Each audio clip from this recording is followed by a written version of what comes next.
Ventricular septal defect, in short VSD बोल देंगे। Heart के दोनों ऊपर के चैम्बर को एट्रियम बोल देंगे, राइट एट्रियम और लेफ्ट एट्रियम। हार्ट के दोनों नीचे वाले चैम्बर को वेंट्रिकल बोल देंगे, राइट वेंट्रिकल और लेफ्ट वेंट्रिकल। दोनों वेंट्रिकल और दोनों एट्रियम को सेपरेट करने के लिए एक सेप्टम होता है। दोनों वेंट्रिकल को सेपरेट करने वाले सेप्टम को हम वेंट्रिकुलर सेप्टम बोल देंगे। जब हार्ट का डेवलपमेंट हो रहा होता है उस टाइम पे अगर वेंट्रिकुलर सेप्टम पूरी तरीके से डेवलप नहीं हो पाया तो दोनों वेंट्रिकल के बीच में एक कम्युनिकेशन बन जाता है जिसको वेंट्रिकुलर सेप्टल डिफेक्ट बोल देंगे। जब हार्ट का डेवलपमेंट हो रहा होता है उस दौरान क्या होता है कि एपेक्स से मस्कुलर रिज ग्रो करके ऊपर की तरफ जाती है और सेंटर में होता है अपना एंडोकार्डियल क्वेश्चन, वहां से मेम्ब्रेनस रीजन ग्रो करके नीचे की तरफ आ रहा होता है और दोनों आपस में जुड़ जाएंगे और सेप्टम बन जाता है। लेकिन वीएसडी के अंदर क्या होता है कि ये ग्रो करके आपस में फ्यूज नहीं हो पा रहे होते हैं, जिसकी वजह से यहाँ पर एक कम्युनिकेशन गैप रह जाता है जिसको अपन ने वीएसडी बोल दिया। मेजोरिटी ऑफ जो वीएसडी होते हैं वो इसलिए होते हैं क्योंकि मेम्ब्रेनस रीजन जो है वो ग्रो करके नीचे की तरफ नहीं आ पाता है कंप्लीटली। वीएसडी बच्चों के अंदर most common congenital heart defect है। 30 से 50% केसेस के अंदर ये स्पॉन्टेनियसली क्लोज हो जाता है। एडल्ट के अंदर ये लेस कॉमन है।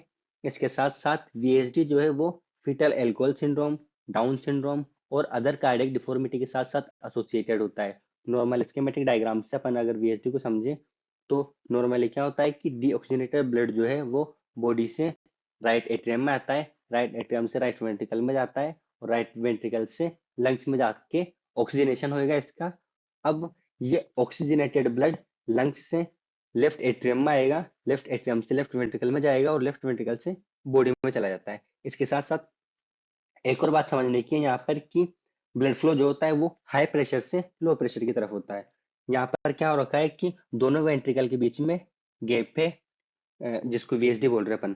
तो क्या होगा कि ब्लड जो है वो लेफ्ट वेंट्रिकल से शंट होके राइट वेंट्रिकल की तरफ आने लग जाएगा, जिसको लेफ्ट टू राइट शंटिंग बोल देंगे। जिसकी वजह से क्या हो गया यहाँ पे कि राइट वेंट्रिकल और पल्मोनरी आर्टरी के अंदर ऑक्सीजन की सेचुरेशन बढ़ गई है। अब ये जो शंटिंग हो रही है ब्लड की, जिसकी वजह से इस स्टेथोस्कोप के अंदर होलो सिस्टोलिक मरमर सुनाई देगी।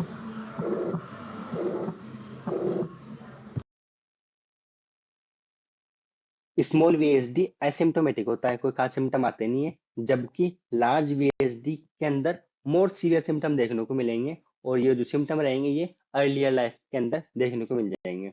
यहाँ पर शंटिंग की वजह से बहुत सारा ब्लड शंट होके लेफ्ट वेंट्रिकल से राइट वेंट्रिकल में आ रहा है, तो राइट वेंट्रिकल के अंदर ब्लड का वॉल्यूम बढ़ेगा जिसकी वजह से पल्मोनरी हाइपरटेंशन होएगा। अब राइट साइड के वेंट्रिकल के अंदर प्रेशर बढ़ गया है, ठीक है, जिसकी वजह से क्या होगा कि जो शंटिंग हो रही थी लेफ्ट से राइट वो रिवर्स हो जाएगी। अब शंटिंग जो है वो राइट वेंट्रिकल से लेफ्ट वेंट्रिकल की तरफ होने लग जाएगी, ठीक है, जिसको हम बोल देंगे आइसन मेंगर सिंड्रोम। जिस अब क्या हो रहा है यहाँ पे डीऑक्सीजनेटेड ब्लड राइट वेंट्रिकल से लेफ्ट वेंट्रिकल की तरफ जाके बॉडी में सप्लाई होने लग गया है, ठीक है, जिससे साइनोसिस देखने को मिलेगा, जिसमें क्या होगा कि ब्लूइश स्किन रहेगी। इसके साथ साथ लिप्स और फिंगर टिप्स जो है वो भी ब्लूइश कलर के देखने को मिलेंगे।